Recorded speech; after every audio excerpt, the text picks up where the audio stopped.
ओम नमो भगवते वासुदेवाय। ओम नमो भगवते वासुदेवाय। ओम नमो भगवते वासुदेवाय।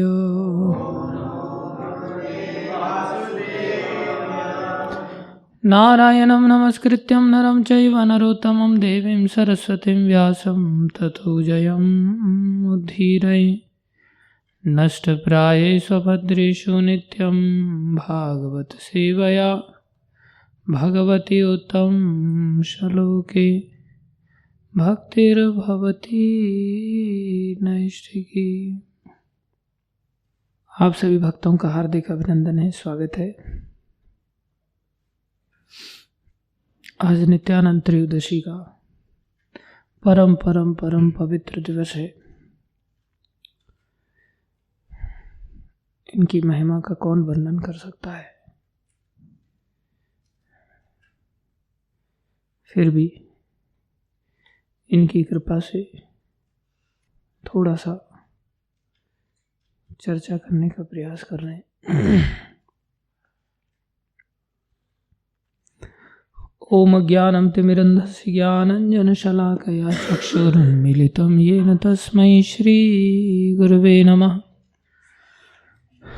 श्रीचैतन्यमनोभीष्टं स्थापितं येन भूतले स्वयं रूपकदा मह्यं ददाति स्वपदान्तिकम्। वन्देऽहं श्रीगुरुं श्रीयुतापनकमलं श्रीगुरुन् वैष्णवांश्च श्रीरूपं सागरजातं सहगना रघुनाथान्वितं तं सजीवम् साद्वैतं सावधूतं परिजनसहितं कृष्णचैतन्यदेवं श्रीराधा कृष्णपदान् सहगन ललिता श्रीविशाखान्वितांश्च। हे कृष्ण करुणा सिन्धु दीनबन्धो जगत्पते गोपेश गोपीकान्त श्रीराधाकान्त नमस्तुते। तप्तकाञ्चन गौरंगी राधे वृन्दावनेश्वरी वृषभानुसुते देवी प्रणमामि हरिप्रिये। वाञ्छाकल्पतरुभ्यश्च कृपा सिन्धुभ्यैव च पतितानां पावनेभ्यो वैष्णवेभ्यो नमो नमः। जय श्री कृष्ण चैतन्य प्रभु नित्यानंद श्री अद्वैत गदाधर शिवासादि गौर भक्तवृंद। हरे कृष्णा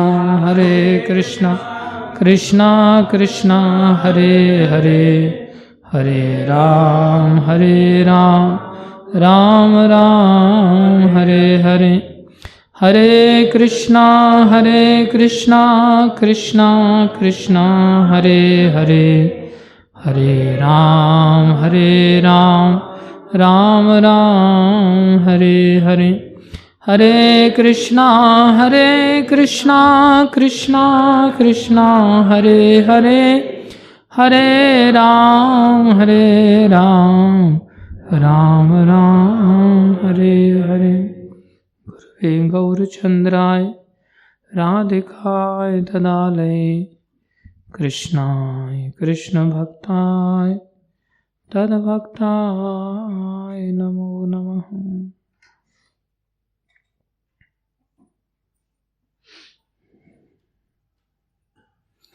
हरे कृष्णा।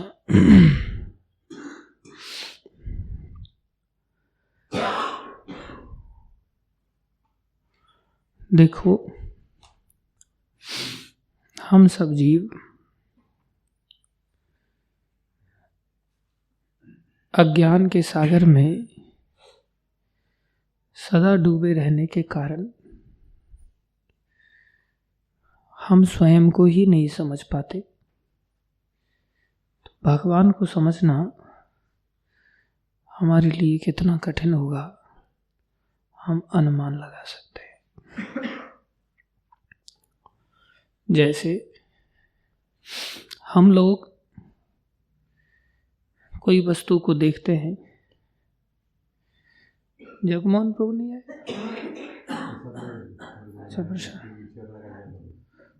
अच्छा।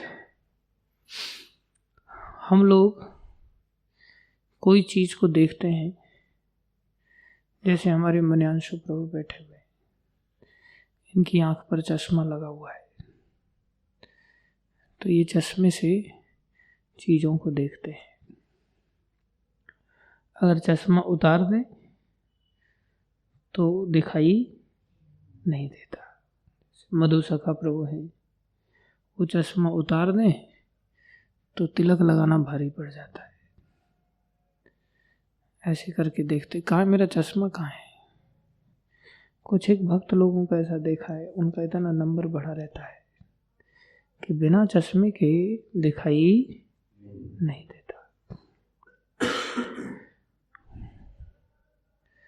लेकिन क्या वास्तव में चश्मा देखता है? नहीं। चश्मा देखता तो चश्मे को उतार करके रख दो और उसको ऐसे करके देख के पढ़ के बताओ जरा, चश्मे से कुछ पढ़ते आ रहा है क्या? चश्मा अपने आप में कुछ पढ़ सकता है? नहीं। लेकिन बिना चश्मे के दिखाई, चश्मा लगा लो तो दिखाई भी दे रहा है। इसका मतलब देख कैसे रहे? चश्मे से। और जब चश्मे से देख रहे हैं तो चश्मे को ही दिखाओ ना फिर। देख पा रहा है चश्मा? नहीं देख पा रहा। ये भी सत्य है कि दिखाई किससे दे रहा है? चश्मे से दे रहा है। और ये भी सत्य है कि दिखाई चश्मे से नहीं देता। दोनों में अधिक सत्य कौन सा है?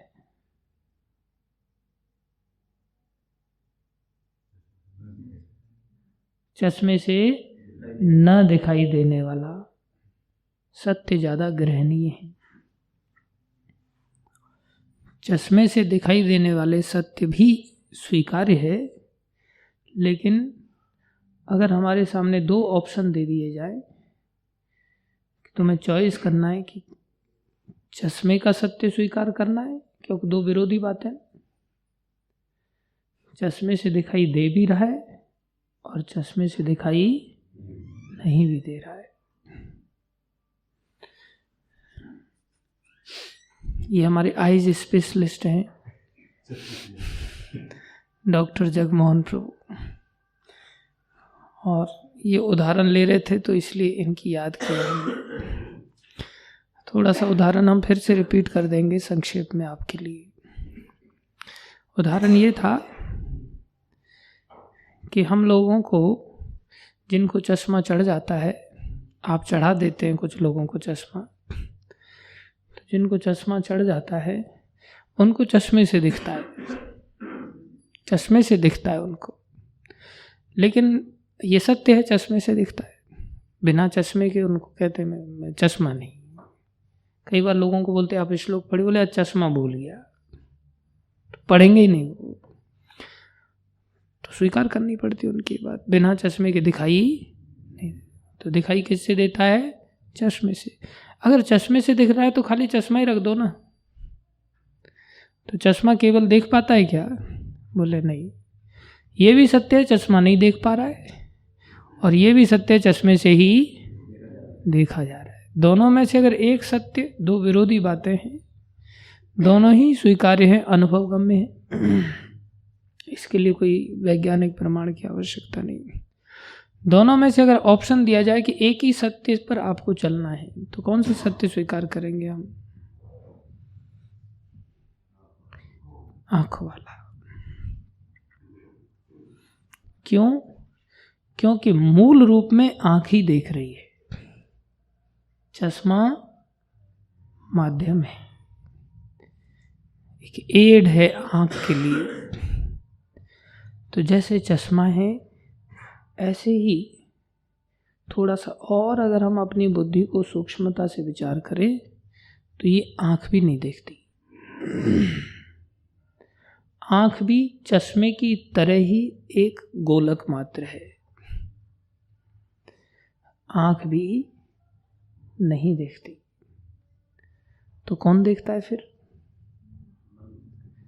आंख के पीछे जो इंद्रिय है, चक्षु इंद्रिय, कौन है? चक्षु इंद्रिय, वो देखती है।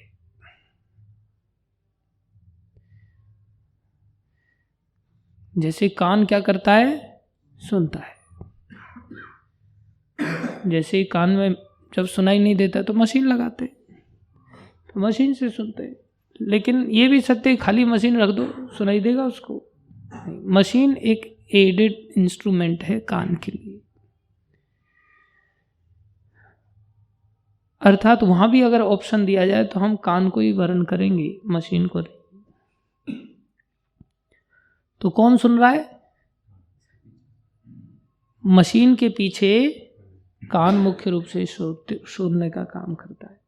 बोले वास्तव में कान भी सुनने का नहीं काम करता है। कान तो एक छिद्र है, कान के भीतर एक इंद्रिय काम करती, श्रोत्रिय इंद्रिय कहते हैं, वो काम करती। लेकिन और अगर विचार किया जाए तो जैसे मशीन नहीं सुन रही थी, ऐसे ही कान नहीं सुन रहा है। कान भी एक मशीन की तरह ही है। हमने इंद्रिय का वर्णन किया, ऐसे ही इंद्रिय भी मशीन की तरह ही है।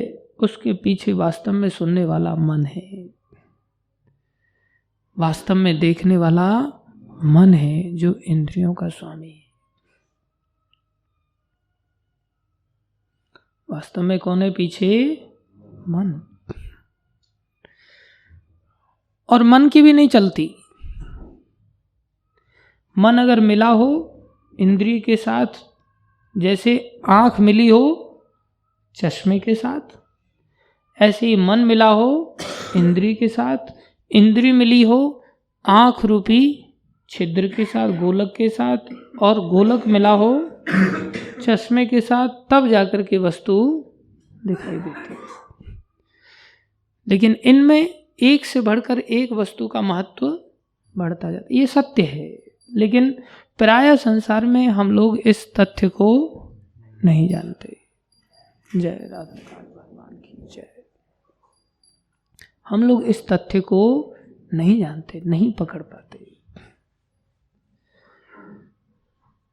और अगर पीछे जाएं तो बोले मन श्रेष्ठ है, और पीछे जाएं तो मन की भी स्वामिनी मनीषा, बुद्धि ही निर्णय लेती है,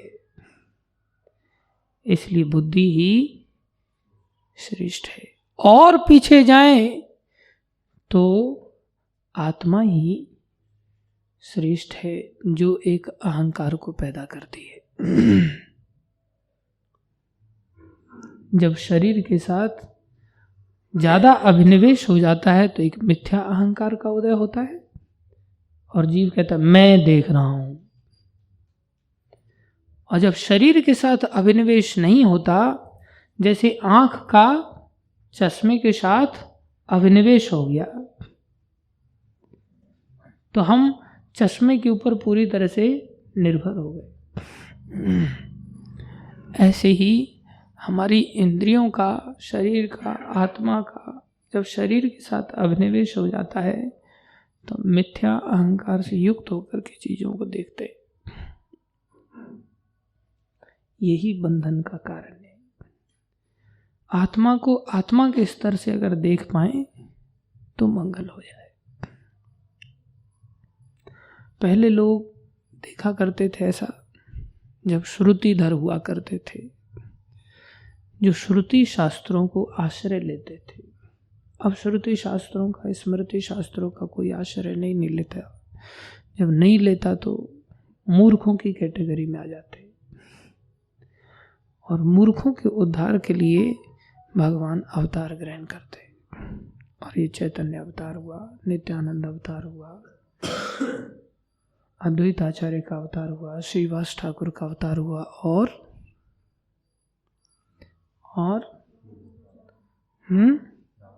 रामानुजाचार्य। विशेष रूप से इन 5 तत्वों का अवतार हुआ कलयुग में, जो कि वास्तव में ये श्री कृष्ण ही है। एक बड़ा महाप्रभु के विषय में सुंदर प्रणाम मंत्र में एक श्लोक आता है, पंच तत्व आत्मकम कृष्णम। ये जो 5 तत्व हैं जिन्होंने अवतार लिया, बोलिए अवतार नहीं है, ये अवतारी हैं। कौन है? अवतारी। अवतार उनको कहते हैं जो कृष्ण के विस्तार होते हैं। जब स्वयं श्री कृष्ण आते हैं तो वो क्या कहलाते हैं? अवतारी। स्वयं अंश नहीं, अंशी आ रहा है, जिनके की समस्त अवतार अंश हैं। इसलिए ये वास्तव में 5 तत्वों के रूप में कलयुग के जीवों पर दया करने के लिए प्रकट हुए। और कैसे हैं ये?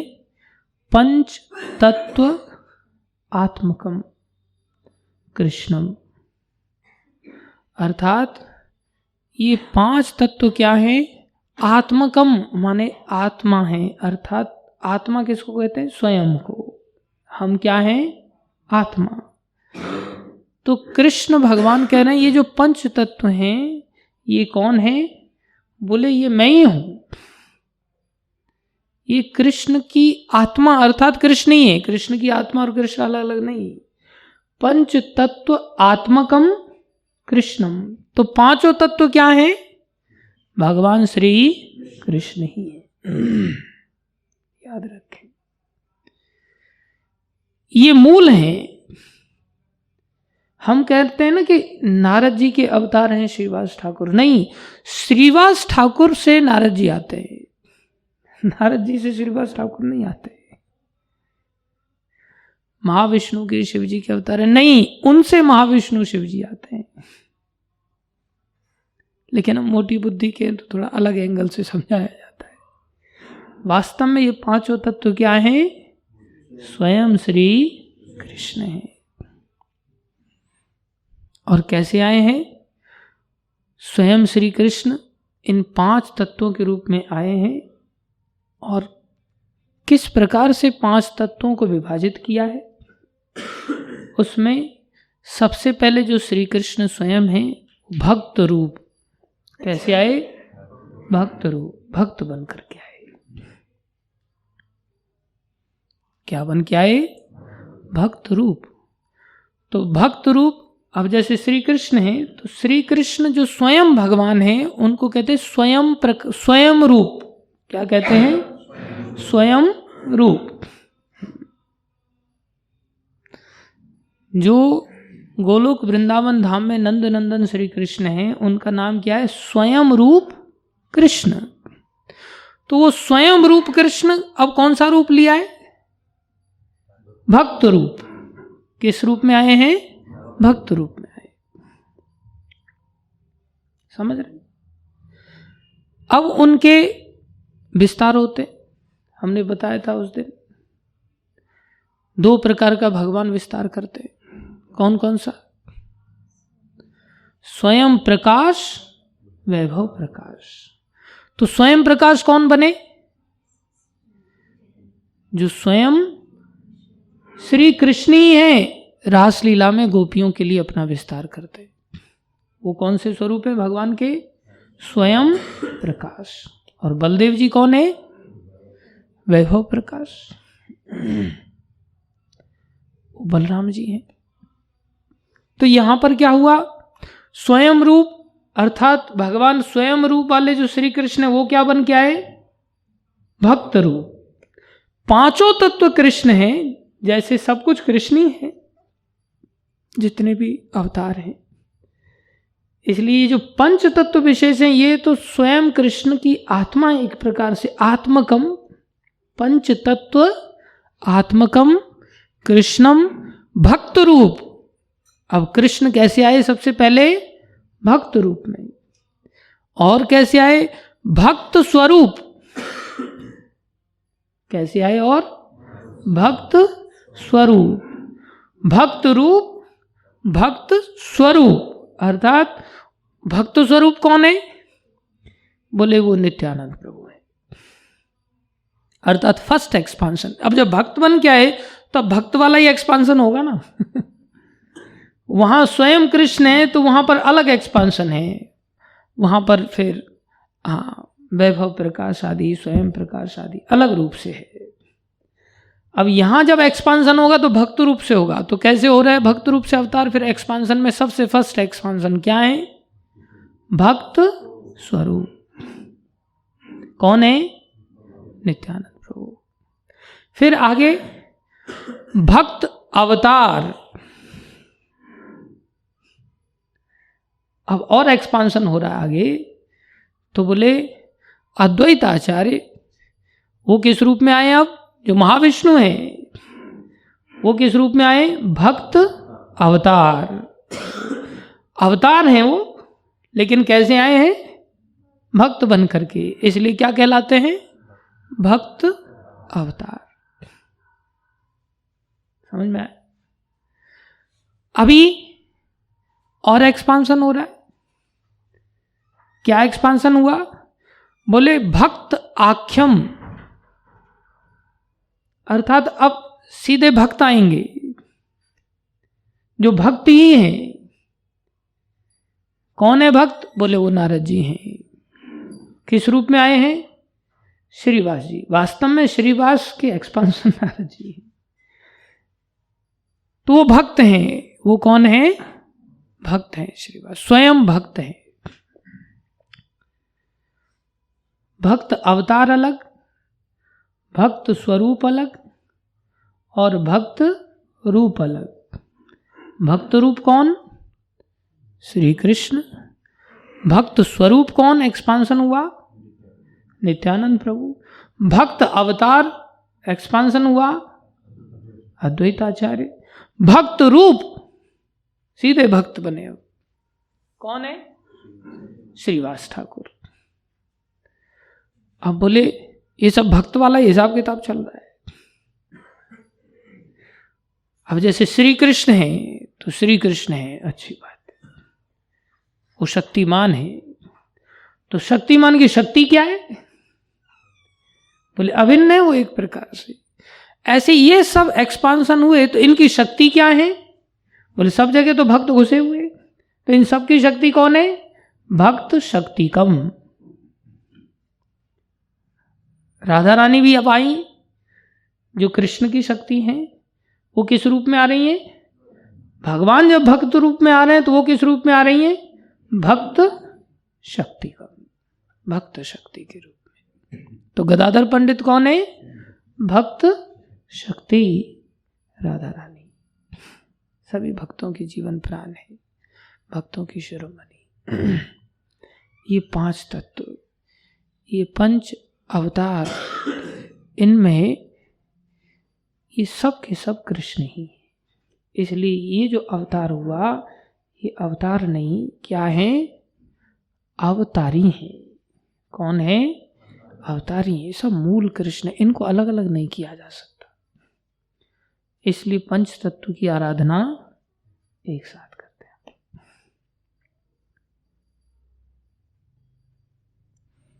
ये अलग अलग होते भी नहीं।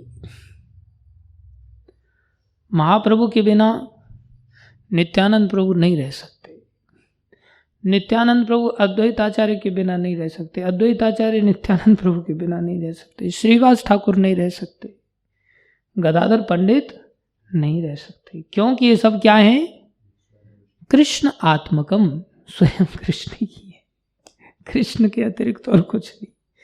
लीला विस्तार के लिए इतना विस्तार हुआ, अद्भुत लीलाएं करते हैं। और क्या विशेष लीला इनकी, एक ही विशेष लीला है, दया की लीला। कौन सी दया की लीला, जो ब्रज वाली लीला थी, जिसमें भगवान को इतना आनंद आया। गोपियों की भक्ति सर्वश्रेष्ठ भगवान ने दर्शाई, अनेक भक्तों के चरित्र को कंपेयर करते करते कृष्ण अवतार में, और बताया गोपियों जैसी भक्ति किसी की नहीं है, जिनके लिए कि मैं ऋणी रहना चाहता हूं सदा सदा के लिए। गोपियों की भक्ति ऐसी कि वहां उनकी कोई व्यक्तिगत आकांक्षा ही नहीं। गोपियों की भक्ति का कौन तुलना कर सकता है। ऐसी भक्ति की गोपी बैठ करके आसन लगा करके योग आसन कर रही है, और नारद जी हैरान हो गए, गोपी लोग योग आसन कर रहे हैं, उनको तो कृष्ण मिले हुए, योग तो कृष्ण से मिलाने के लिए। तो नारद जी हैरान हो गए जाकर के, अरे आप ऐसा क्या कर रहे हो, आसन, योगासन, आप तो कृष्ण को ऐसे ही नचाते रहते। बोले हाँ, हमने सोचा है कि इससे मन नियंत्रित हो जाता है, तो आपका मन तो कृष्ण में लगा हुआ है। बोले इस यही परेशानी है हमारी, हम चाहते कि इस योग से कृष्ण थोड़ी देर के लिए हृदय से चले जाए, ऐसा कुछ हो जाए।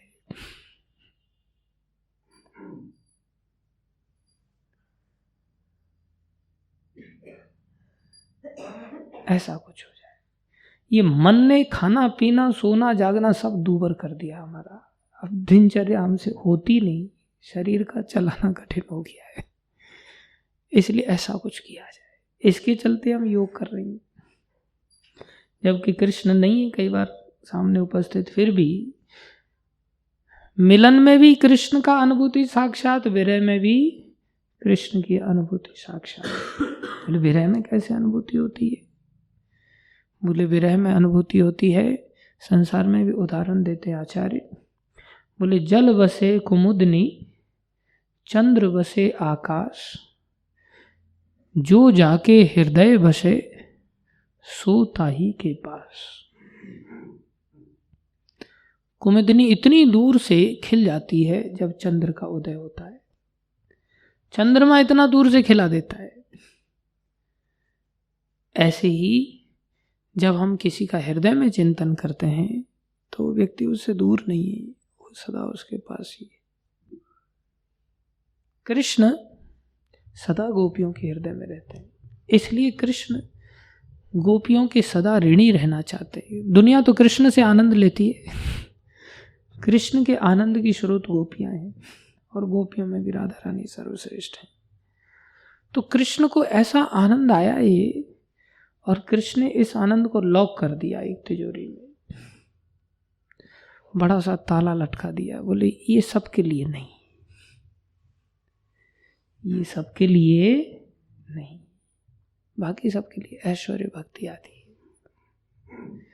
लेकिन जब ये अवतार हुआ तो ये इतना औदार्य से युक्त था अवतार कि इन्होंने क्या किया, भगवान के इस प्रेम को, गोपी प्रेम को, जो गोपियों की सबसे बड़ी भक्ति, तो उन्होंने ये कहा कि गोपियों की सबसे बड़ी भक्ति है, लेकिन किसी को सिखाया नहीं कि तुम भी ऐसी भक्ति करो।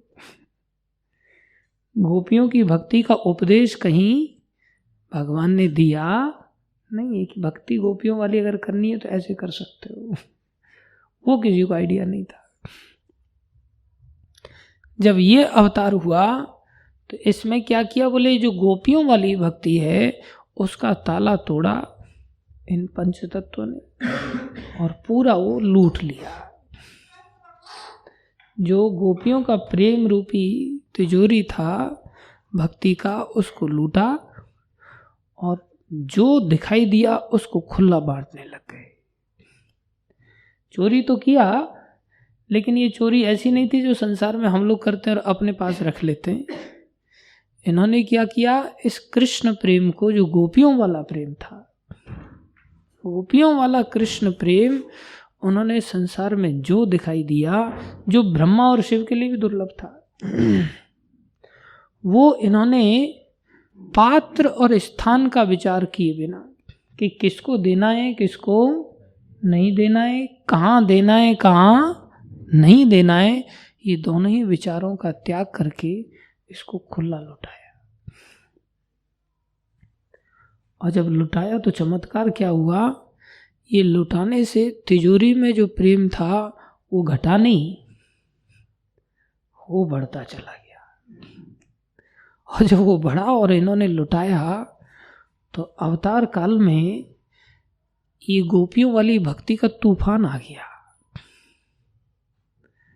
सर्वत्र महाप्रभु ने इस गोपी प्रेम की बाढ़ ला दी, जिसको नित्यानंद प्रभु के रूप में विशेष रूप से प्रमुख पार्षद के रूप में माना जाता है। इस बाढ़ के अंदर जैसे इस अवतार में चैतन्य महाप्रभु श्री कृष्ण से भी ज्यादा दयालु हैं, और बोले जैसे श्री कृष्ण से भी ज्यादा दयालु वही स्वयं श्री कृष्ण हैं, चैतन्य अवतार में कैसे हैं, अधिक दयालु हैं। बोले नित्यानंद प्रभु इस अवतार में उनसे भी ज्यादा दयालु है। जय राधा कांत भगवान की। नित्यानंद प्रभु उनसे भी ज्यादा दयालु। ये नित्यानंद प्रभु की विशेषता है। और उस दया के कारण जो नित्यानंद हैं उन्होंने भवानंद का प्रकाश किया। एक प्रभुपाद जी के शिष्य थे, उनका नाम भी भवानंद रखा गया था। भवानंद शब्द का अर्थ क्या होता कोई जानता है? भव शब्द का अर्थ क्या होता है? जीवन, जीवन काल। ओके। संसार को कहते भव संसार, भव सागर। इस संसार का नाम है भव। और प्रभुपाद जी ने एक शिष्य को नाम दिया भवानंद, संसार का आनंद। तो वो जिसको बताए क्या नाम पड़ा, बोले भवानंद। तो सब लोग सोचे ऐसा नाम तो पहली बार सुन रहे। भव तो कृष्ण है नहीं, भव तो संसार है, ऐसा सुना है हमने। कृष्णानंद होता, माधवानंद होता, नित्यानंद होता, रामानंद होता। कोई भगवान के नाम पे अगर नाम दिया जाता तो स्वीकार भी किया जाता। ये क्या मतलब? भवानंद मतलब भव का आनंद, मतलब संसार का आनंद। मतलब तुम क्या हो? संसार के आनंद के दास। तो बोले शायद सुनने में गलती हो गई होगी मेरे से। तो पूछने के लिए गए प्रभुपाद जी से। प्रभुपाद बोले हाँ भवानंद बोलो। तो वो सोचने लगे नाम तो मैंने ठीक सुना है, इसका मतलब प्रभुपाद जी खुद ही कह रहे हैं पूछने से पहले। अच्छा हुआ मैंने सीधा सीधा पूछा नहीं। प्रभुपाद जी ने सुना तो ठीक है। बोले प्रभुपाद ये भवानंद का अर्थ क्या होता है? संसार का आनंद ही होता है क्या? बोले यस, भवानंद मीन्स संसार का आनंद, मटेरियल प्लेजर। तो बोले फिर मैं होता तो फिर इतना ही पूछ के चल पड़ता, मतलब संसार का आनंद लेना है। नाम है ना संसार के आनंद के दास, टेंशन खत्म, आनंद लूटो। लेकिन उन्होंने थोड़ा सा ज्यादा विस्तार से पूछा। बोले भवानंद भी कुछ होता है, संसार का आनंद भी? आप तो कहते हैं संसार दुखालय, संसार में तो दुख ही दुख है, संसार में भी आनंद कुछ होता है? हाँ, संसार में भी आनंद होता है। संसार का क्या आनंद होता है? एक ही आनंद है संसार में, बस एक ही आनंद है। और बोले ये आनंद ऐसा है कि पूरी त्रिलोकी में, संसार में तो है ही, मतलब भौतिक संसार में तो है, लेकिन आध्यात्मिक जगत में भी आनंद नहीं।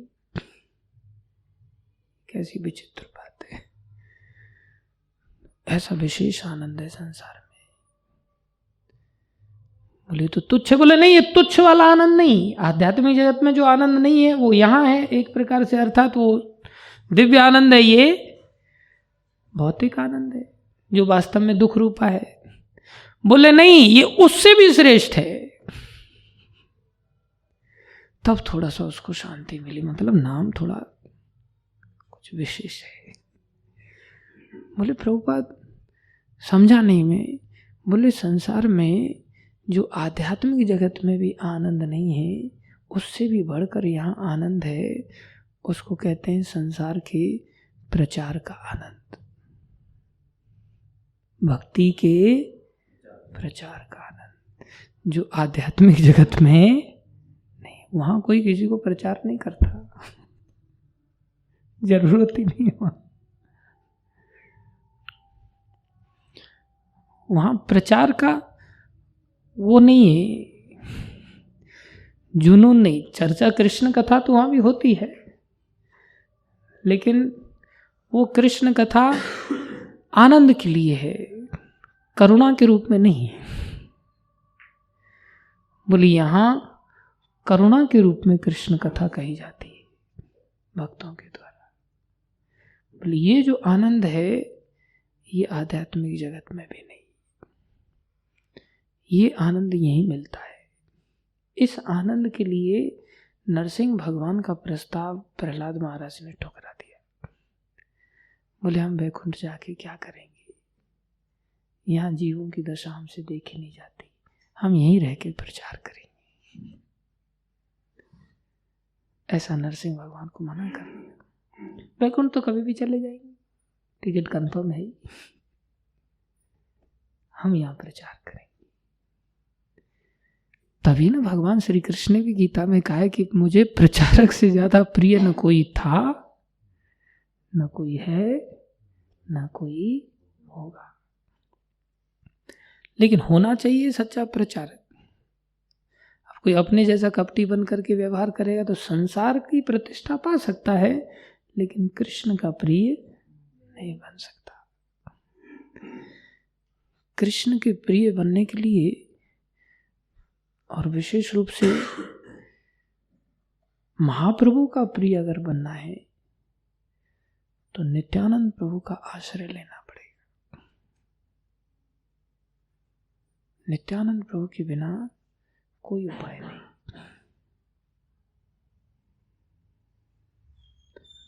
महाराज इन सब सिद्धांतों को बड़ी गहराई से धारण करके रखते हैं। जब भी हम कोई वार्ता करते हैं या कुछ ऐसा करते हैं तो उनको पता है कि किस चीज के लिए किससे प्रार्थना करनी है, और पूरे विश्वास के साथ वो गाइड करते हैं, पूरे विश्वास के साथ।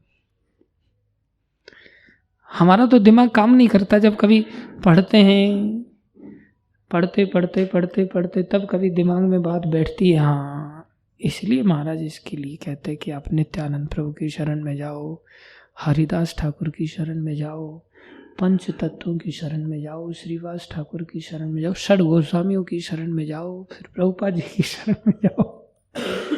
पूरा एकदम हर चैनल को पॉइंट आउट करते हैं। चैतन्य महाप्रभु की शरण। कभी भी ऐसा नहीं होगा चैतन्य शरण ले लो, नहीं। चैतन्य महाप्रभु का जब भी नाम लेंगे बोले चैतन्य महाप्रभु की शरण में, लेकिन नित्यानंद प्रभु के माध्यम से जाना पड़ेगा। नित्यानंद प्रभु की कृपा अगर चाहिए तो अद्वैत आचार्य श्रीवास ठाकुर, गदाधर पंडित, इनके माध्यम से जाना पड़ेगा।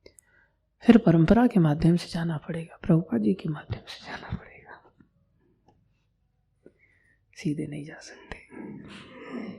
हम तो सीधे कृष्ण को ही पकड़ते हैं, राधा रानी को ही पकड़ते, उससे नीचे तो हिसाब किताब ही नहीं।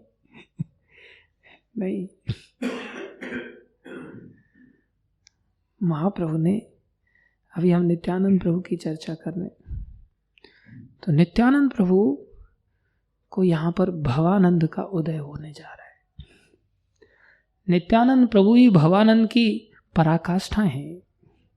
वो जितना आनंद ले सके, क्योंकि दया के अवतार है, ये महाप्रभु से भी दयालु हैं। इनमें से देखा जाए तो एक महाप्रभु हैं, बाकी सब प्रभु हैं। चैतन्य महाप्रभु को महाप्रभु कहा जाता है, और ये सब उनके आदेश को मानने के लिए हमेशा ही तत्पर रहते हैं। महाप्रभु ने आदेश दिया नित्यानंद प्रभु को, आप जाइए, एक तो आप गृहस्थी बन जाइए। नित्यानंद प्रभु कह रहे आप सन्यासी और मैं गृहस्थी बन जाऊं। बोले हाँ मेरी यही इच्छा है। तो नित्यानंद प्रभु क्या कहते हैं, जैसी जैसी महाप्रभु की इच्छा। हम लोग क्या कहते हैं, जैसी जब कुछ हो जाता है ना, चाहे अच्छा हो गया बुरा हो गया, विशेष रूप से बुरा हो जाता है, तब कहते जैसी प्रभु इच्छा। जैसी प्रभु इच्छा। अच्छा हो गया, देखा मैं नहीं बोला था ना ऐसा करने के लिए, वैसा हुआ कि नहीं, जैसी हमारी इच्छा। महाप्रभु की इच्छा, गुरुदेव की इच्छा वो तो कभी जीवन में आती नहीं। लेकिन बलराम जी हैं जो सारे बल की खान हैं और उन्होंने सरेंडर कर दिया। हम तो उनसे भी बढ़कर हैं ना, इसलिए सरेंडर नहीं कर पाते। उन्होंने सरेंडर कर दिया, आप गृहस्थ में मेरे को देना चाहिए, कोई बात नहीं, जैसी महाप्रभु की इच्छा। और महाप्रभु ने उनको आदेश दिया प्रचार का। नदिया गोद्रु में नित्यानंद महाजान, नदिया गोद्रु में नित्यानंद महाजान।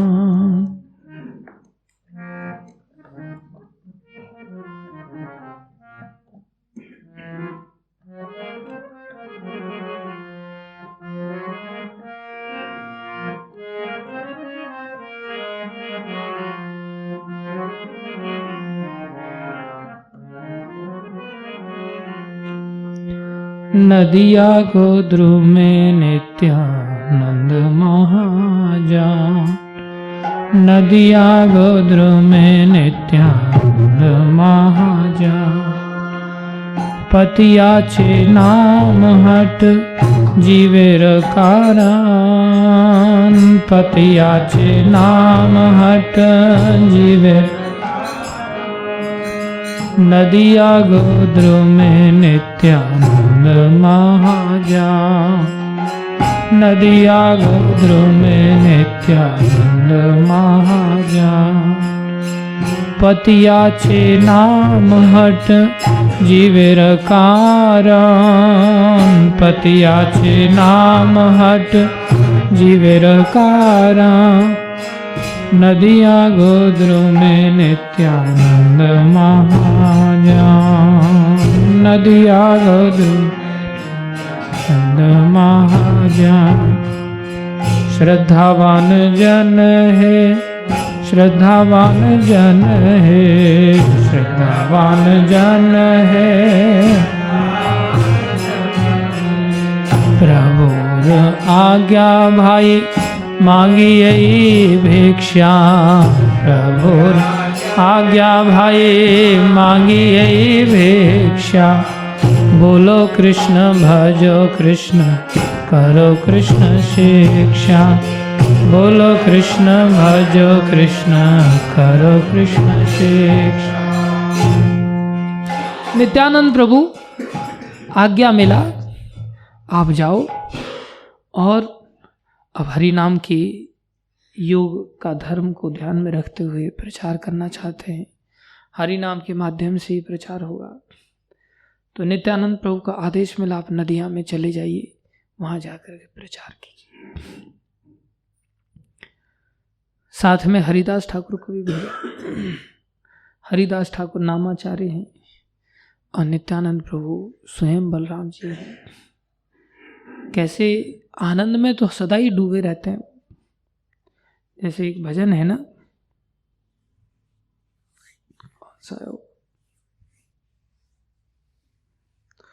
सोनार पर्वत जिन धूलाते लुटाए, अक्रोध परमानंद नित्यानंद राय, अक्रोध परमानंद नित्यानंद, अक्रोध परमानंद नित्यानंद राय, अक्रोध परमानंद।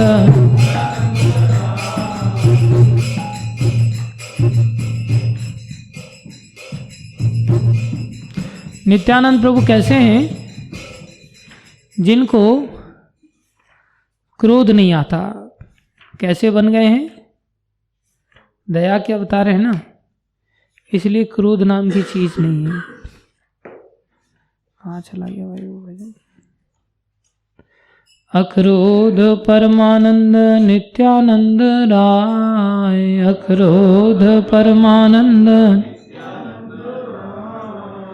अभिमान्य शून्य निताई नगरे बिड़ाए, अभिमान्य शून्य निताई नगर। महाप्रभु के आदेश पर दुकान खोला।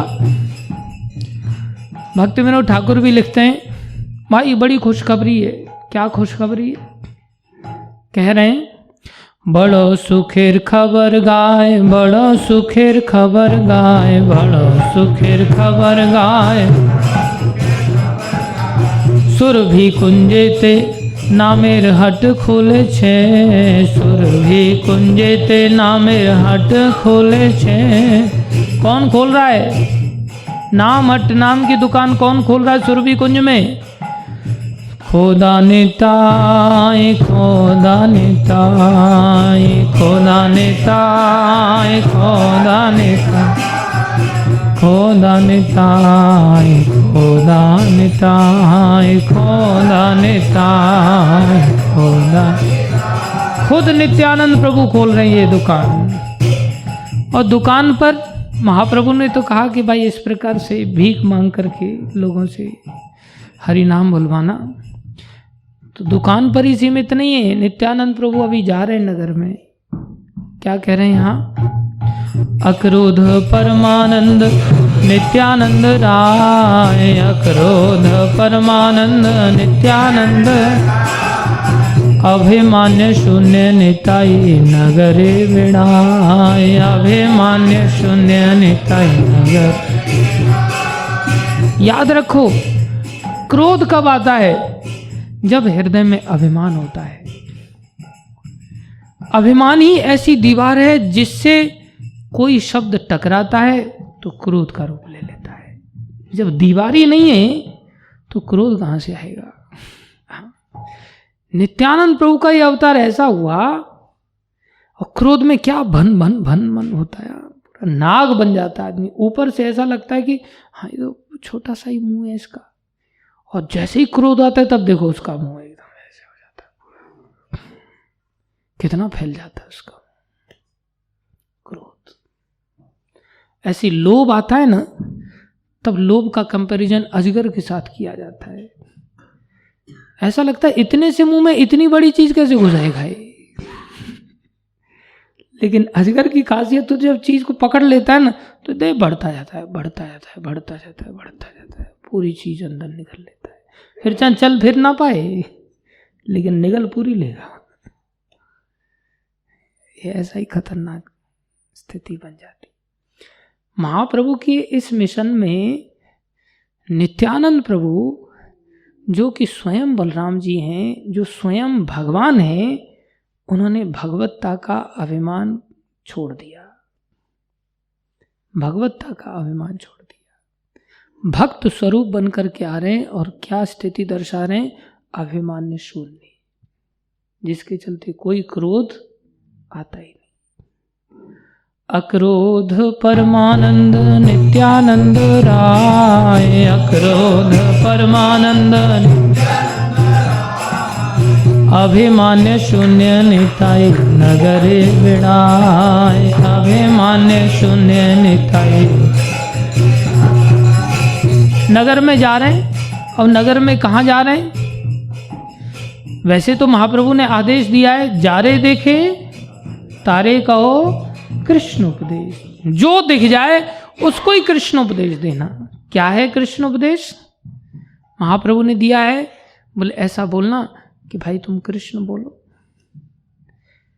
कृष्ण भजो। कृष्ण की भजो मतलब सेवा करो, कृष्ण का नाम लो, कृष्ण की सेवा करो और करो कृष्ण शिक्षा। कृष्ण की शिक्षा करो। कृष्ण कौन है? कृष्ण ने हमारे लिए संसार को रचा, तो ये संसार क्या है? वो भी कृष्ण शिक्षा है। संसार में कृष्ण की माया है, तो माया क्या चीज है, तुम क्या चीज हो, आपस में संबंध क्या है, ये सब जानना, ये क्या है? कृष्ण शिक्षा है। इसलिए कृष्ण बोलो, कृष्ण भजो, करो कृष्ण शिक्षा। 3 बातें बताया। तीनों चीजें बहुत जरूरी। कृष्ण की सेवा जरूरी है, कृष्ण का नाम जरूरी है, और कृष्ण की शिक्षा जरूरी है। इसलिए हमने बताया था कथा कृष्ण शिक्षा, नाम भगवान का नाम महामंत्र का जप, और तीसरा सेवा। ये 3 आदेश दिए महाप्रभु। तो ये प्रचार करने के लिए जा रहे हैं। बोले फिर हमारे माँ का क्या होगा, बाप का क्या होगा, पैसे का क्या होगा? तब नित्यानंद प्रभु कृष्ण माता कृष्ण पिता। बोले हम जिएंगे कैसे? बोले कृष्ण धन कृष्ण प्राण, सब कुछ तो कृष्ण ही है। तुम औरों को जीवन का आधार मान रहे हो, और जीवन का आधार नहीं है। सब कुछ क्या है? कृष्ण ही। इसलिए बात मन में बिठा लो, कृष्ण माँ कृष्ण पिता, कृष्ण ही धन है, बाकी कोई धन नहीं। कबीरा सब जग निर्धना, धनवंता नहीं कोई, धनवंता सो जानिए, जाके राम नाम धन हो। इसको वैज्ञानिक रीति से भी हमें हृदय में समझना चाहिए। केवल ऐसा ही नहीं कि केवल दोहरा दिया कोई दोहा और सिद्ध हो गई बात, नहीं। वैज्ञानिक रीति से भी समझो। धन उसको कहते हैं जो विपत्ति में काम आए, वही तो धन है ना। आवश्यकता में काम आए, आवश्यकता की आपूर्ति कर दे, उसे क्या कहते हैं? धन। तो आज जो धन से हम आपूर्ति करते हैं, कौन सी आपूर्ति? भोजन पाना, कपड़े पहनना, मकान दुकान में घूमना फिरना, एसी गाड़ी आदि होना, बीमार होने पर डॉक्टर के पास जाना, यही धन का उपयोग है ना। ये धन अगर नहीं है किसी के पास, जैसे कुत्तों के पास ये धन है क्या? नहीं। तो क्या कुत्ते मर जाते? नहीं। कुत्तों को भोजन मिलता है कि नहीं? तो ये धन क्या काम कर रहा है? जो बिना धन के भी काम हो रहा है वही काम तो कर रहा है। संसार का जो धन है ये उतना ही काम तो कर पा रहा है जो बिना धन के भी वो लोग कर ले रहे हैं। तो ये धन में और बेधन में जब रिजल्ट सेम है तो फिर धन की एक्स्ट्रा कीमत क्या है? कोई कहे हम इस धन से एसी में बैठते हैं, ऐसे बहुत सारे कुत्ते दिखा सकता हूं मैं आपको जो एसी में बैठते हैं बिना धन के।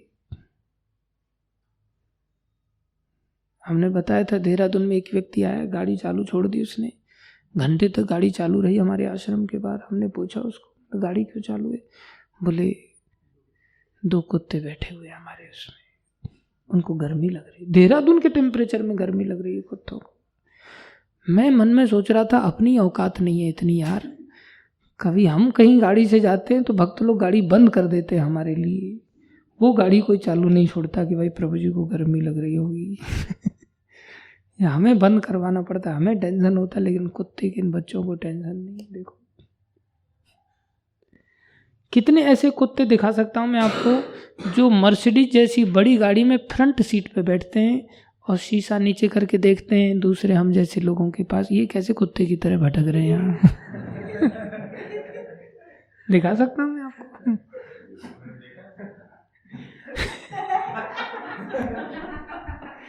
मतलब वो तेरे को देख कर कैसा फील कर रहा था क्या? अच्छा वो नहीं बोलता। एक घर में हम गए, वहाँ पूरी चारपाई पे बढ़िया उस पर चादर फादर बिछी हुई है, कुत्ता आराम से जैसे अब उसके लिए हुक्का आने वाला है ऐसे बैठा हुआ है आराम से। एकदम आलीशान अंदाज में बैठा हुआ है।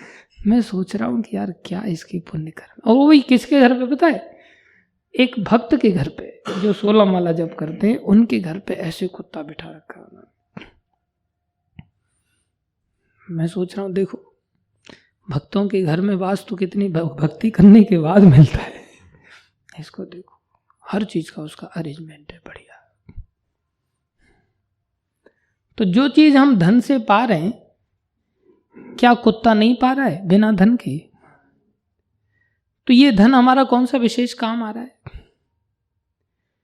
मृत्यु के लिए ये धन काम आ जाए तो हमसे कह सकते हैं कि मृत्यु से भाई इस धन ने बचा लिया। बुढ़ापे को अगर ये धन खत्म कर दे तो हम कह सकते हैं हाँ भाई बुढ़ापे को इस धन ने खत्म कर दिया। बीमारियों को हमेशा के लिए खत्म कर दे अगर ये धन उल्टा बीमारियों को बढ़ा देता है। बाकी कुत्ते ऐसे हैं जो, ऐसे बहुत सारे जानवर हैं जिनकी बीमारियां होती हैं और ठीक भी हो जाती हैं, और संसार में भी ऐसा होता है कि बीमारियां होती हैं और ठीक भी हो जाती है। तो कौन सी नई बात है उसमें? ये धन से जन्म का खत्म कर दिया जाए, कष्ट संभव हो सकता है अगर ऐसा हो जाए तो कहा जा सकता है भाई धन की विशेष कीमत है। लेकिन कृष्ण रूपी धन से ये चारों समस्याओं का समाधान हो सकता है, नहीं हुआ? हो सकता है।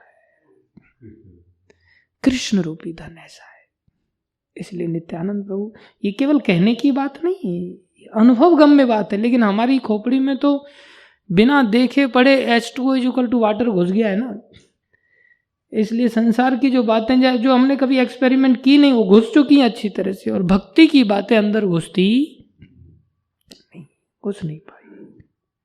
ये समस्या है, बस घुसने मात्र की देर है, लेकिन उसके लिए घुसाने वाला भी होना चाहिए। नित्यानंद प्रभु ऐसी विनम्रता की मूर्ति हैं, कैसे घर घर जा रहे हैं।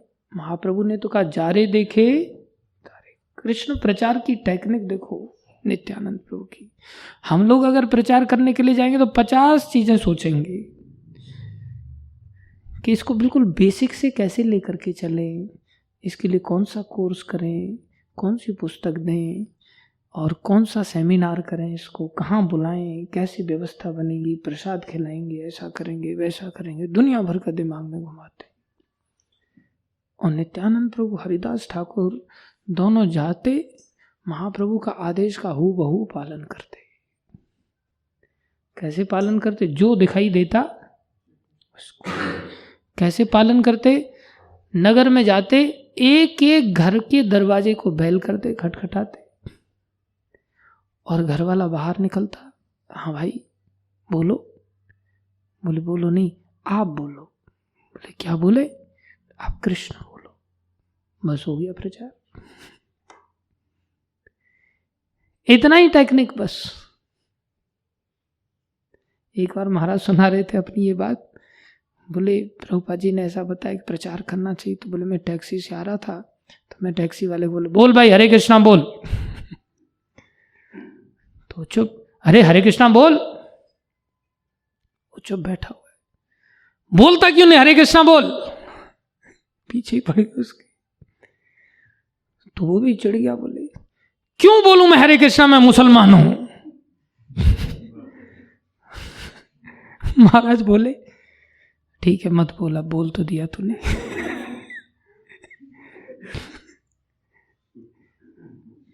और ये बात आकर के प्रभुपाद जी को सुनाया महाराज ने। प्रभुपाद जी बड़े खुश हुए। हम लोग तो कई बार रास्ते पे चलते हैं ना, भारत में भी हमें ऐसी दिक्कत आती है कि हम सोचते हैं इसको राधे राधे बोले नहीं बोले, पता नहीं पलट के बोलेगा नहीं बोलेगा, इसका मूड कुछ ठीक नहीं नजर आ रहा है, देख ही नहीं रहा है मेरी ओर। 50 चीजें दिमाग में घुस जाती, जब बुलवाना क्या है उसमें कुछ भी नहीं। जा रे देखे तारे कहो कृष्ण, जो दिखाई दे जाए उसी को कृष्ण बोल हरे कृष्ण। ऐसे नित्यानंद प्रभु दरवाजा खटखटा करके सिंपल बोलते अच्छा कृष्ण बोलो। और नित्यानंद प्रभु का सौंदर्य ऐसा, हरिदास ठाकुर का सौंदर्य ऐसा, 22 घंटे जप करने वाले व्यक्ति की वाइब्रेशंस कैसी होंगी? उनकी वाइब्रेशंस के पास में आने से ही व्यक्ति हाथ जोड़ करके चरणों में गिर जाते थे, बोले आप अंदर आओ। ऐसी सौंदर्य जोड़ी, अंदर आओ। क्या लेंगे आप? कुछ फल लीजिए, दूध लीजिए, कुछ लीजिए आप। महाप्रभु कहते बस कृष्ण नाम दीजिए, बस और कुछ नहीं लेंगे। इतना सम्मान पाते। लेकिन फिर क्या होता? जा रे देखे तारे को करते, साथ में जानते थे महाप्रभु पतित पावन अवतार है। कौन से हैं? पतित पावन। जानबूझ करके ऐसे घरों में जाते जो अधम है। आचार्य कह रहे हैं अधम पतित जीवेर द्वारे द्वारे गिया, अधम पतित जीवेर द्वारे द्वारे गिया, हरि नाम महामंत्र दिछे न बिलाइया, हरि नाम महामंत्र दिछे न बिलाइया। हरि नाम अधम पतितों के दरवाजे पर जो फेमस थे, ये फलाने बदमाश का घर है, ये उस डाकू का घर है, ऐसे ऐसे घरों को खटखटाते। अब कुछ होते जड़ बुद्धि के लोग, पतित लोग होते, वो निकल करके आते तौर में एकदम से।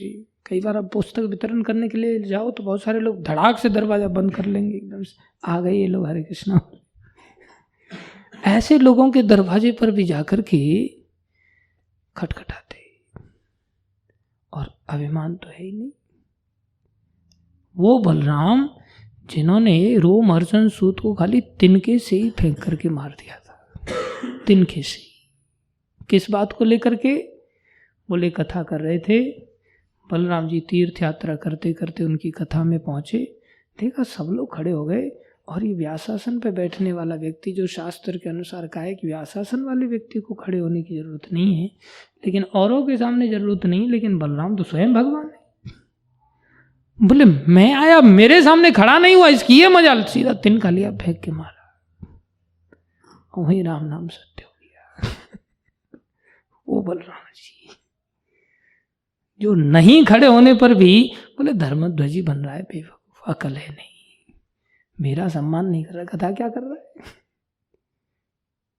ब्राह्मणों ने आशीर्वाद दिए थे, घबरा गए, अरे हमें कथा कौन सुनाएगा, या प्रभु आपने क्या किया, हमारे दिए हुए आशीर्वादों का क्या, हमारे आशीर्वाद से इनको बिठाया था। वास्तव में तो आशीर्वाद की शक्ति से कुछ व्यक्ति कोई कुछ कर सकता है, बाकी हम जैसे चूहे क्या कर सकते। कार्य तो महापुरुष लोग करते। वो बलराम जी जिन्होंने 2 महीने के लिए द्वारिका से आए, अपनी गोपियों के साथ रास क्रीड़ा करने लगे, और उस समय यमुना को कहा, अरे यमुने इधर आओ, और यमुना जी नहीं आई। अच्छा तुम नहीं आओगे, सीधा हल चलाना चलो, मैं तुम्हें खींच के लाऊंगा। त्रायमाम करने लगी। वो बलदेव जिन्होंने देखा कि मेरा भतीजा सांब दुर्योधन की पुत्री को अपहरण करके लेके आ गया है, उसको लव मैरिज करनी है, तो करनी है भाई, हमारा भतीजा है, और उसको कैसे जैसे तैसे करके बंदी बना लिया है पांडवों ने, ये कौरवों ने। बोले बंदी कैसे बना लिया? चले गए दाऊ जी, बोले काम करो शादी करवा दो इन लोगों। बोले दिमाग खराब हो गया, आप ग्वाले लोग, गाय चराने वाले लोग, पैर की जूती सर पे आकर के चढ़ रही है अभी। बलराम जी बोले अच्छा मैं बताता हूँ तुम्हें कौन कहाँ की जूती है। उठाया हल, सीधा मारा। बोले अब हस्तिनापुर धरती के नक्शे से गायब, यमुना जी में प्रवाहित हो जाएगा। सारा हस्तिनापुर हिलने लग गया, भूकंप आ गया। बोले महाराज जल्दी से आप शादी करवा लीजिए, कोई चिंता नहीं, ले जाइए। वो बलराम जी, और देखो कैसी दया, महाप्रभु के प्रति कितना समर्पण उनका, महाप्रभु से भी ज्यादा दयालु है ना। उन इतना प्रेम है कि महाप्रभु का यश का विस्तार करना चाहते हैं। अभिमान शून्य, अभिमान है बिल्कुल शून्य। उत्तम भक्ति इसी को कहते हैं, वो हमें अपने आचरणों से सिखा रहे। हमें तो छोटी छोटी बात बात पर अभिमान रहता है। दांतों में तिनका, घास दबा लिया पशु की तरह। अधम लोग कैसा व्यवहार करेंगे पता नहीं। घास दबा करके दांतों के बीच में, मैं तो भाई जानवर की तरह हूं, तुच्छ प्राणी हूं। क्या कर रहे हैं? जारे देखे तारे कहे दंते तृणधारी, जारे देखे तारे कहे दंते तृणधारी, जारे देखे तारे कहे दंते तृणधारी, जारे देखे तारे कहे दंते तृणधारी। हमारे किनिया लहो बोलो गौर हरि, हमारे किनिया लहो बोलो गौर हरि। एक बार गौर हरि बोल दो भाई और मुझे खरीद लो, मैं तुम्हारा दास बन जाऊंगा। पशु को खरीदा बेचा जाता है, बोले मुझे खरीद लो, क्या कीमत है मेरी? बोले एक बार आप गौर हरि बोल दो, मैं आपका सेवक बन जाऊंगा। कृष्ण बोल दो। ऐसे दांतों में तृण दबा करके फिर भी अधम लोग बोलते भागा यहां से, इतनी देर में तुरंत पंचकोनी प्रणाम कर देते, घुटने के बल गिर जाते, प्रणाम करते, फिर भी नहीं, दंडवत करते हैं, उसके पैर पकड़ लेते हैं। एक बार बोल दो बस, क्या जाएगा तुम्हारा? कृष्ण बोलो बस। ऐसा प्रचार करते हैं नित्यानंद प्रभु हरिदास ठाकुर के साथ, इतनी दया। एत बलि नित्यानंद भूमे गड़ी जाय, एत बलि नित्यानंद भूमे गड़ी जाय। सोनार पर्वत जेन धूलाते लुटाय, सोनार पर्वत जेन धूलाते लुटाय। सोनार पर्वत जेन धूलाते लुटाय, सोनार पर्वत जेन धूलाते लुटाय। सोने का पर्वत ऐसा सुंदर स्वरूप है, सोने की जैसी कांति है दोनों भाइयों की, सोने की जैसी कांति वाले, ऐसा विशाल काय, सुगठित शरीर, वक्ष एकदम चौड़ा, ललाट विशाल, आंखें विशाल, आजानुलंबित भुजाएं, ग्रीवा एकदम शंख की जैसी, अद्भुत भगवान का सौंदर्य। और वो गौर हरि बोलते खुद ऐसे भाव में डूब जाते कि वहीं लोट पोट धूल में होकर के दंडवत प्रणाम करते हुए नाचने लगते। फिर लोचनदास क्या कह रहे हैं? हे न अवतारे जार रति न जन्मीलो, हे न अवतारे जार रति न जन्मीलो। ऐसे अवतार में भी अगर किसी व्यक्ति की रति प्रेम नहीं हुआ, लोचन बोले से ही पापी एलो आर गेलो, लोचन बोले से ही पापी एलो आर गेलो। लोचनदास ठाकुर वो तो महापापी व्यक्ति है, उसने पाप के कारण क्या किया, बस संसार में आया, थोड़े समय में हवड़ हवड़ करके खा पी करके बूढ़ा होकर के मर मरा करके चला गया, आया और गया भाई, वो कुछ नहीं प्राप्त कर सका। ऐसे नित्यानंद प्रभु की कृपा से वंचित रह गया। हरिदास ठाकुर के साथ नित्यानंद प्रभु ऐसा प्रचार कर रहे हैं और रोज वापस आकर के सूचना देते थे चैतन्य महाप्रभु को श्रीवास आंगन में। हर व्यक्ति को रिपोर्ट करना होता था, आज हमने ऐसा प्रचार किया, आज प्रचार की ये रिपोर्ट है, आज प्रचार की ये रिपोर्ट है। एक दिन आ रहे, देखा बहुत भीड़ लगी है नगर के चौक पर, तो सबको पूछा ये भीड़ किस बात की? बोले भीड़ किस बात की, तुम जानते नहीं? बोले किसको? बोले जगाई मदाई को नहीं जानते तुम? ये कैसे अत्याचारी पापी लोग हैं। सब दूर से और देख रहे हैं जगाई मदाई को। जगाई मदाई क्या कर रहे हैं? दोनों नशे में धुत है। होटल वाला काम नहीं था उनका, सीधा मटके वाला हिसाब किताब था। दोनों ने ब्राह्मण कुल में जन्म लेने के पश्चात भी इतने मटके पी रखे हैं कि होश नहीं है। दोनों ही एक दूसरे को प्रहार कर रहे हैं, एक दूसरे के बालों को पकड़ पकड़ के नोच रहे हैं, एक दूसरे को पटक पटक कर गिरा रहे हैं, एक दूसरे को गालियां बक रहे हैं। ये ऐसे व्यक्तित्व हो गए थे कि जिनको लेकर के यमराज हेडक को प्राप्त हो गए। यमराज चिंतित हो गए। यमराज की पूरी टीम, चित्रगुप्त और दुनिया भर के उनके नीचे लेखा जोखा रखने वाले लोग लगे रहते हैं। सब उनकी हार्ड ड्राइव वगैरह सब चीज़ें भर गई उनकी, उनको सब डाटा बंद करना पड़ा। क्या लिखें, कब तक लिखें? कोई ऐसा पाप कर्म नहीं है जो इन लोगों ने नहीं किया है। सब महापाप करके बैठे हुए, और कौन से दिन कौन सा पाप नहीं करते, ये स्थिति है। सारे पाप करते। कोई पाप छोड़ा नहीं और प्रसिद्ध हो गए थे। नित्यानंद प्रभु हरिदास ठाकुर को कहते चलो चलो इनको कृष्ण बुलवाएंगे। हरिदास ठाकुर कहते पता नहीं अब तुम्हारा क्या मूड है, देख नहीं रहे हो कोई नहीं जा। नहीं, अगर ये लोग कृष्ण बोलेंगे ना और ये चैतन्य महाप्रभु के अनुयायी हो जाएंगे, तब चैतन्य महाप्रभु का प्रकाश फैल जाएगा कि हाँ वास्तव में ये पतित पावन अवतार है, इनको भक्त बनाना है। नित्यानंद प्रभु ने सोच लिया, गए जाकर के बोला अब सारा लोग देख, अरे ये साधु लोग कहाँ जा रहे हैं, साधु लोग कहाँ जा रहे हैं, अरे भैया दिमाग खराब हो गया, मौत के पास जा रहे हो तुम लोग। हट्टे कट्टे, कोई दया बिल्कुल नहीं थी, कत्ल किए थे उन्होंने, आग लगाई थी घरों में, हर प्रकार से हत्याएं करते थे तड़पा तड़पा करके। और ये आगे बढ़े जा रहे हैं उनकी ओर।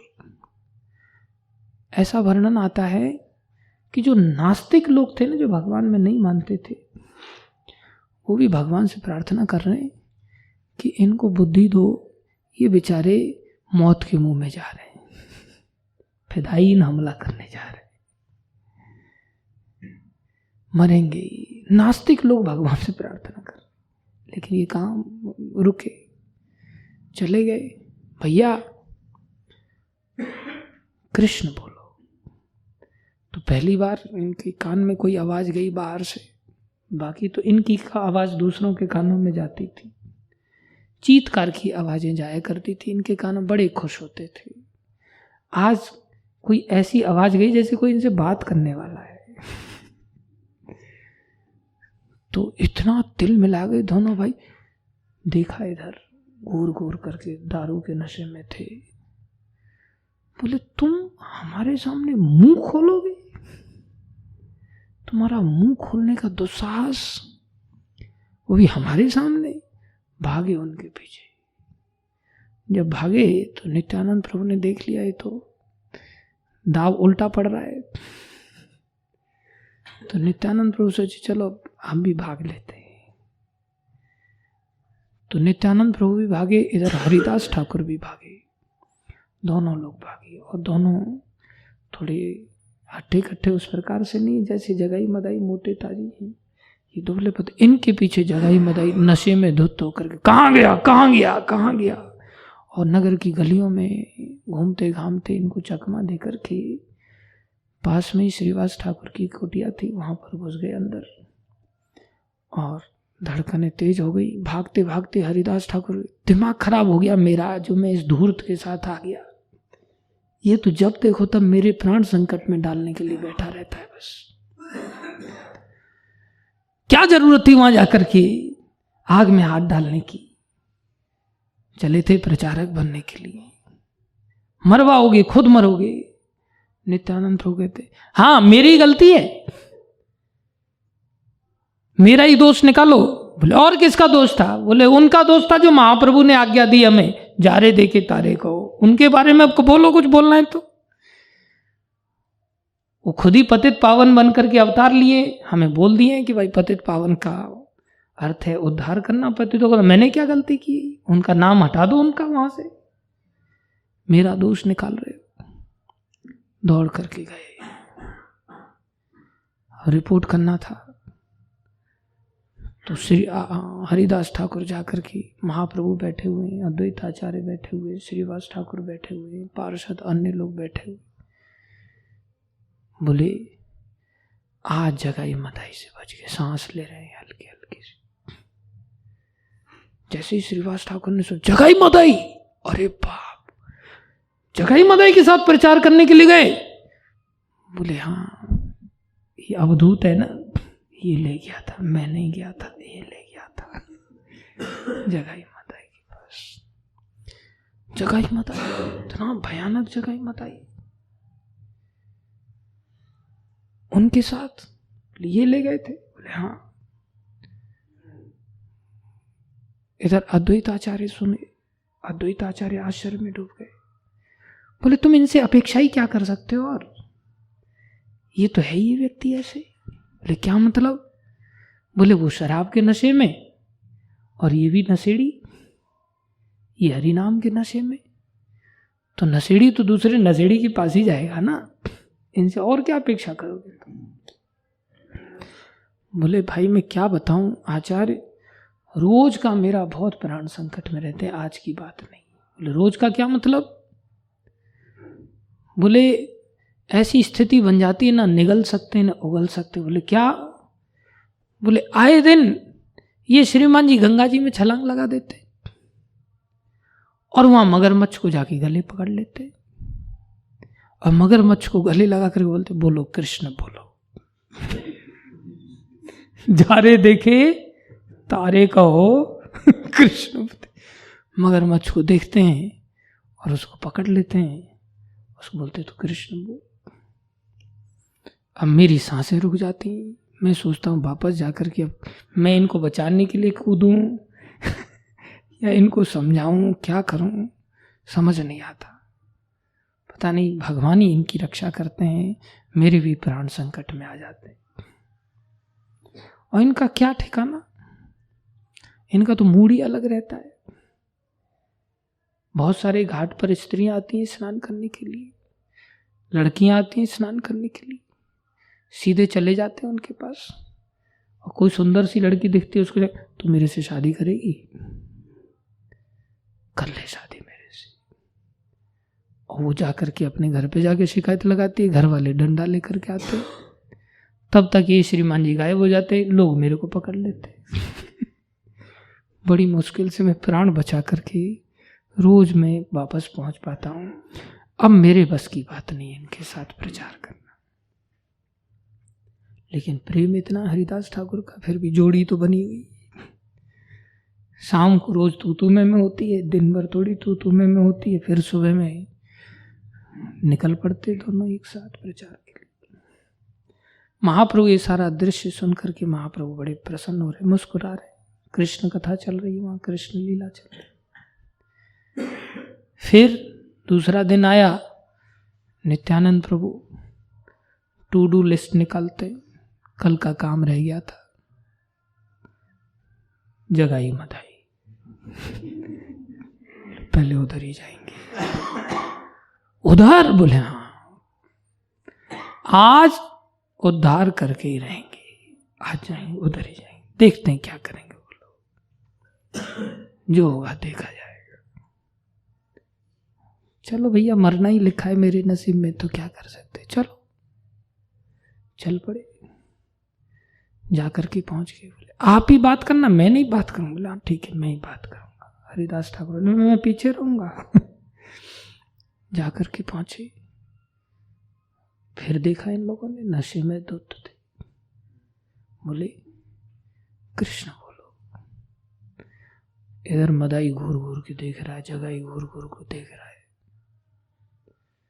अब ये अधमों के सरदार और इधर करुणा के सरदार, ये भी दो भाई हैं और इधर भी दो भाई।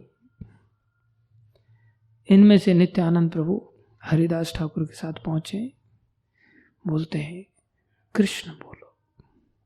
तो इनको लग रहा है कल तो ये लोग भाग गए थे, आज भागने नहीं चाहिए, और पकड़ करके मारेंगे तो पकड़ में आएंगे नहीं। तो ऐसे मटका लेकर के बोलता कृष्ण बोलो। नित्यानंद प्रभु ने कहा, इधर देखा, अच्छा कृष्ण बोलो, फेंक के मारा खोपड़ी के ऊपर ही सीधा। बोले फेंक के मारते हैं, अधमरा कर लेते हैं पहले, फिर बाद में पकड़ेंगे।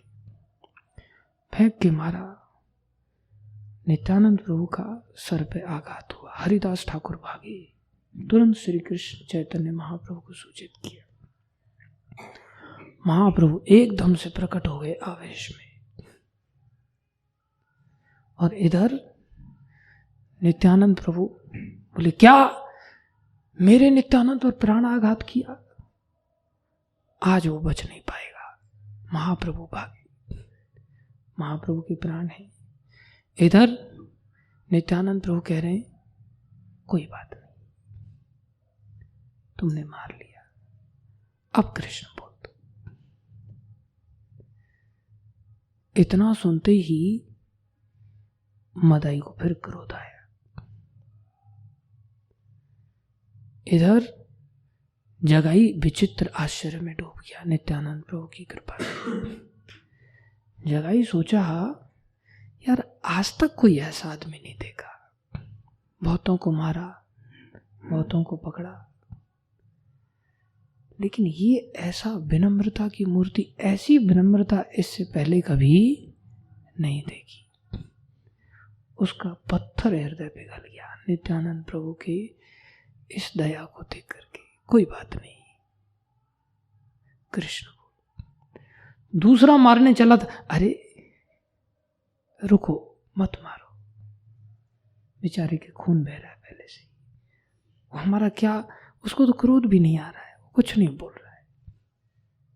कृष्ण बोलने के लिए मत मारो। इतनी देर में महाप्रभु प्रकट हो सुदर्शन का आह्वान किया। और सुदर्शन घूम रहा है क्रोध को देख करके। नित्यानंद प्रभु देखे कि महाप्रभु जगाई मदाई का वध करने के लिए जा रहे। तुरंत नित्यानंद प्रभु इसको मत मारिए, इसने तो मेरे प्राण बचाए हैं। जैसे ही सुना प्राण बचाए हैं, तुरंत गले लगा लिया महाप्रभु ने। जगाई का हृदय बदल गया। जगाई एकदम से प्रेम के अश्रुपात करने लग गया। प्रेम जागृत हो गया उसके हृदय में। तुमने मेरे प्राण के प्राण बचाए जगाई, अब तुम्हें संसार में नरक में नहीं जाना पड़ेगा। महाप्रभु ने तुरंत आलिंगन किया। लेकिन इस मदाई को नहीं छोड़ूंगा, मैं इसका वध करूंगा। अब ये दृश्य देख रहा है मदाई, अब उसका सारा नशा उतर गया। जितनी पी रखी थी ना, सुदर्शन को देख करके तो अच्छे का नशा उतर जाता है।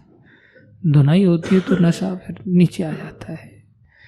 सुदर्शन को देखा, नशा उतर गया। महाप्रभु का दर्शन किया, आवेशित दर्शन, नशा उतर गया, होश में आया। सोचा, अरे जगाई को तो गले लगा लिया उन्होंने, इसका तो उद्धार हो जाएगा, मेरा क्या होगा। तुरंत महाप्रभु के चरणों में गिर पड़ा, प्रार्थना करने लगा। हम दोनों ने जो किया सब बराबर बराबर किया है, इसने कुछ कम नहीं किया है, आपने इसको गले लगा लिया, मेरा भी उद्धार का राइट बनता है। महाप्रभु ने दिमाग खराब हो गया, धूर्त, इसने वैष्णव अपराध नहीं किया है, इसने वैष्णव सेवा किया है, नित्यानंद प्रभु के प्राण बचाए हैं, तुमने नित्यानंद प्रभु पर आघात किया है, तुम्हारे तो शरण में आने पर भी मैं तुम्हें छोड़ूंगा नहीं, तुम्हारा अवश्य वध करूंगा, अनंत काल तक तुम नरक में सड़ोगे, कोई तुम्हें माफ नहीं कर सकता, कोई नहीं बचा सकता, बचा सकते हैं तो केवल एक नित्यानंद ही बचा सकते हैं। तुरंत घुमा, नित्यानंद प्रभु के चरणों में गिर गया, मेरी रक्षा करो। इधर नित्यानंद प्रभु महाप्रभु के चरणों में गिर पड़े, प्रभु इस पर कृपा करो, इस पर कृपा, इसने आपके ऊपर आघात किया है, मैं इसको सुदर्शन से वध कर डालूंगा। बोले प्रभु मैंने क्षमा कर दिया इसको, आप अगर ऐसे सुदर्शन से वध करेंगे तो कलयुग में सबका ही वध करना पड़ेगा, बचेगा कौन। जैसे ही आपको त्रिमूर्ति दिखाई देगा आप सुदर्शन छोड़ देंगे, नचिकेता दिखाई देगा सुदर्शन छोड़ देंगे, मन्यांशु दिखाई देगा सुदर्शन छोड़ देंगे, बचेगा कौन। सचिनंदन दास को तो बिल्कुल नहीं छोड़ेंगे आप, महाकपटी, महाअपराधी। बोले प्रभु क्षमा कर दो सबको, हम इसीलिए जीवित हैं हम सब लोग। नित्यानंद प्रभु की कृपा। तुरंत उन्होंने मदाई को भी गले लगाया। जैसे ही मदाई को गले लगाया, महाप्रभु का शरीर काला पड़ गया, सारे कर्म महाप्रभु ने ले लिए। वैष्णव लोग देखते रह गए। बोले प्रभु आपका, बोले हाँ ये इनकी कर्मों का परिणाम है। बोले अब आपका वर्ण कैसे गौर वर्ण होगा। बोले जो वैष्णव अपराध किया होगा ये सारे पाप उन लोगों के शरीर में चले जाएंगे। अब जगाई मदाई की और फिर फूट फूट करके रोते हुए जोर जोर से कीर्तन करने लगे, नाचने लगे। उद्दाम नृत्य कीर्तन हुआ और उस कीर्तन में ध्वनि भेद करके, आकाश को भेद करके पूरी त्रिलोकी में छा गई। इधर यमराज आ गए, शंकर भगवान आ गए। यमराज ने देखा जगाई मदाई नाच रहे, बोले हमारा इतना बड़ा सारा स्टोर हाउस भर गया था इनका लिख लिख करके, हमने बंदी कर दिया लिखना, ये लोग यहाँ नाच रहे हैं, वो भी महाप्रभु के पार्षद बन करके। उनकी दया को देखते ही यमराज बेहोश होकर गिर पड़े। इधर शंकर भगवान आए, उन्होंने देखा अरे ये तो मुझे रोज शाम को दिखते थे महापाप करते हुए। शंकर भगवान ने भी देखा, वो भी मूर्छित होकर के गिर पड़े। महाप्रभु की ऐसी दया, नित्यानंद प्रभु की ऐसी दया। ये नित्यानंद प्रभु ने ही ठान लिया था कि अगर पतित से पतित व्यक्ति अगर भक्त बन जाएगा तब महाप्रभु का नाम मैं सार्थक कर पाऊंगा और उनको सिद्ध कर दूंगा संसार में कि महाप्रभु पतित पावन है। इसलिए उन्हीं नित्यानंद प्रभु की कृपा से संसार में हम सभी प्रभुपाद जी को प्राप्त कर पाए और प्रभुपाद जी ने भी यही सिद्ध करके दिखाया। प्रभुपाद जी ने सबसे पहले क्या सोचा कि मैं सबसे ज्यादा पापी लोगों का उद्धार करूंगा, और उसके लिए जगह का क्या चुनाव किया?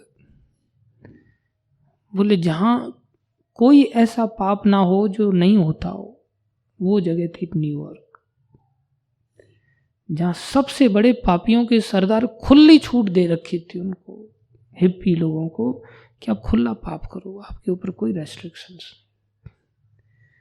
प्रभुपाद जी ने भी उस न्यूयॉर्क को चुना और न्यूयॉर्क में जाकर के वहाँ सबसे अधिक पतित जो हिप्पी लोग थे उनको भक्त बना के दिखाया।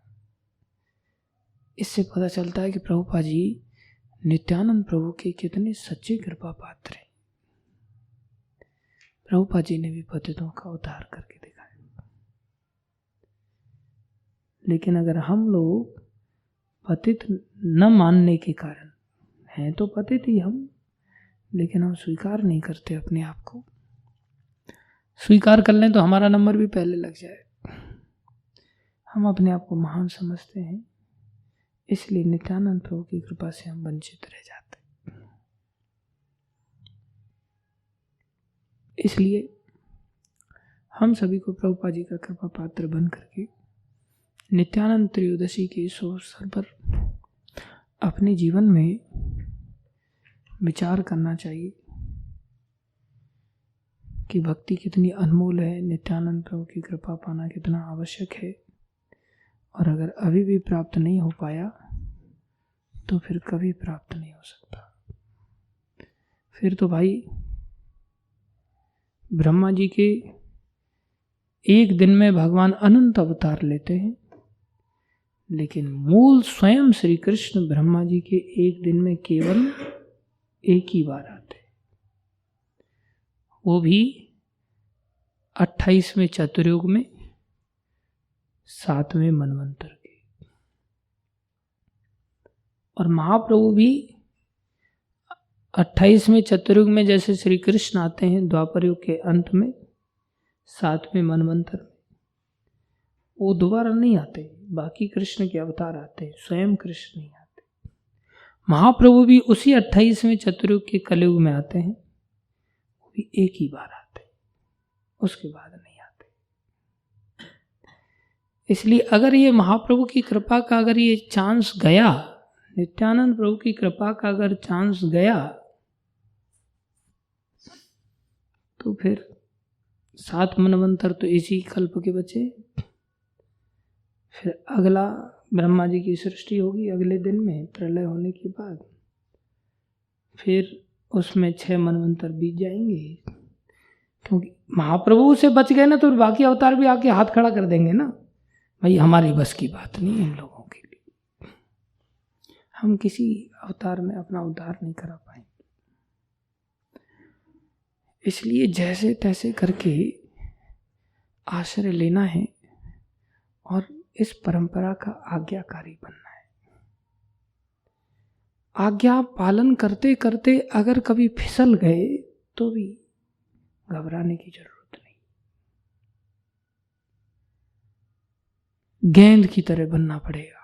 गेंद गिर जाती है फिर उछल जाती है तुरंत। गोबर की तरह नहीं कि नीचे गिरे तो चिपके रह गए, बस पहले शरणागत तो हो जाए, शरणागत हो जाए। ये परवाह नहीं करें पतन हो गया तो अरे अभी क्या उद्धार करके क्या गोलोक में बैठे हुए, पतन तो पहले से ही हो रखा है। हाँ, मार्ग में चलने चले और बोले पतन हो गया तो पतन, अभी क्या उद्धार है, अभी तो एक कदम भी नहीं चले। इसलिए शरणागति तो ले लें, पतन की परवाह की बिना शरणागति लेकर के निरंतर हरि कथा, हरि चर्चा, हरि नाम का भक्तों के साथ अगर आश्रय लेंगे तो फिर पतन भी नहीं होगा, कुछ नहीं होगा, कोई घबराने की जरूरत नहीं, स्मूथ जीवन निकल जाएगा, चिंता करने की आवश्यकता नहीं। धन्यवाद आप सभी भक्तों का। बोलो नित्यानंद प्रभु की जय, बोलो पंच तत्व की जय।